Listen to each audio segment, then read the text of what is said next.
नमस्कार साथियों, आज मैं आपको शारदीय नवरात्रा के 7वीं नवरात्रा जो माता कालरात्रि के नाम से जाना जाता है उसके बारे में बता रही हूँ। माँ दुर्गा के 7वें स्वरूप या शक्ति को कालरात्रि कहा जाता है। दुर्गा पूजा के 7वें दिन माँ कालरात्रि की उपासना का विधान है। माँ कालरात्रि का स्वरूप देखने में अत्यंत भयानक है।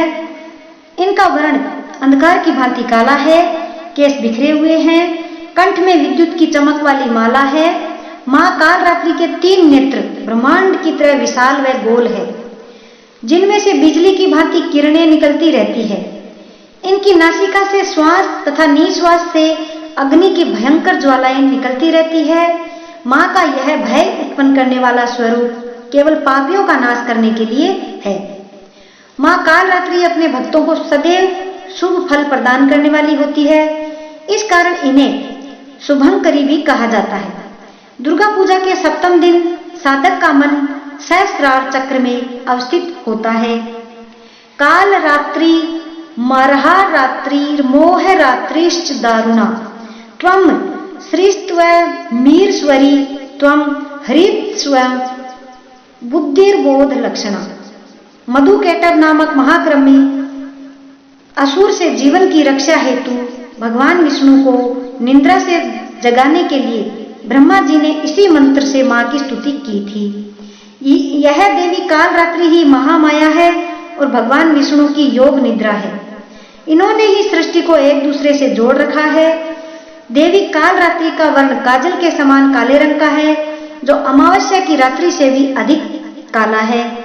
मां कालरात्रि के 3 बड़े बड़े उभरे हुए नेत्र हैं, जिनमें मां अपने भक्तों पर अनुकंपा की दृष्टि रखती है। देवी की 4 भुजाएं हैं। दाईं ओर की ऊपरी भुजा से महामाया भक्तों को वरदान दे रही है और नीचे की भुजा से अभय का आशीर्वाद प्रदान कर रही है। बाएं भुजा में तलवार और खड्ग धारण किया है। देवी कालरात्रि के बाल खुले हुए हैं और हवाओं में लहरा रहे हैं। देवी कालरात्रि गर्दभ पर सवार है। मां का वर्ण काला होने पर भी कांतिमय और अद्भुत दिखाई देता है।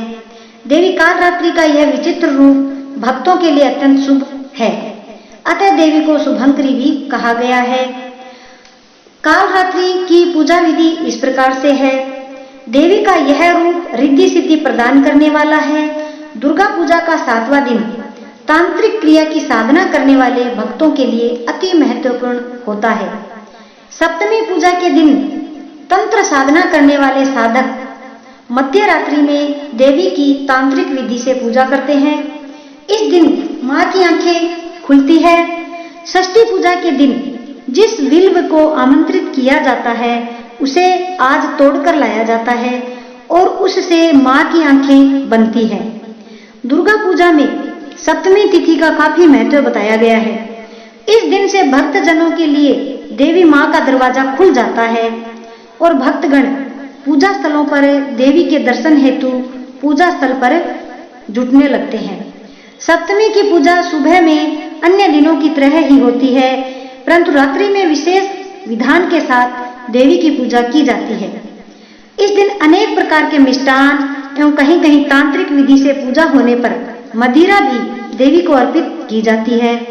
सप्तमी की रात्रि सिद्धियों की रात्रि भी कही जाती है। कुंडलिनी जागरण हेतु जो साधक साधना में लगे होते हैं आज सहस्त्रार चक्र का भेदन करते हैं। पूजा विधान में शास्त्रों में जैसा वर्णित है उसके अनुसार पहले कलश की पूजा करनी चाहिए, फिर नवग्रह, 10 दिक्पाल, देवी के परिवार में उपस्थित देवी देवता की पूजा करनी चाहिए, फिर मां कालरात्रि की पूजा करनी चाहिए। देवी की पूजा से पहले उनका ध्यान करना चाहिए, फिर देवी कालरात्रि के मंत्र बोलने चाहिए। या देवी सर्वभूतेषु मां कालरात्रि रूपेण संस्थिता नमस्तस्ये नमस्तस्ये नमस्तस्ये नमो नमः। देवी कालरात्रि का ध्यान भी करना चाहिए और देवी कालरात्रि के स्रोत पाठ करना चाहिए, कालरात्रि के कवच पाठ करने चाहिए। देवी कालरात्रि का महत्व है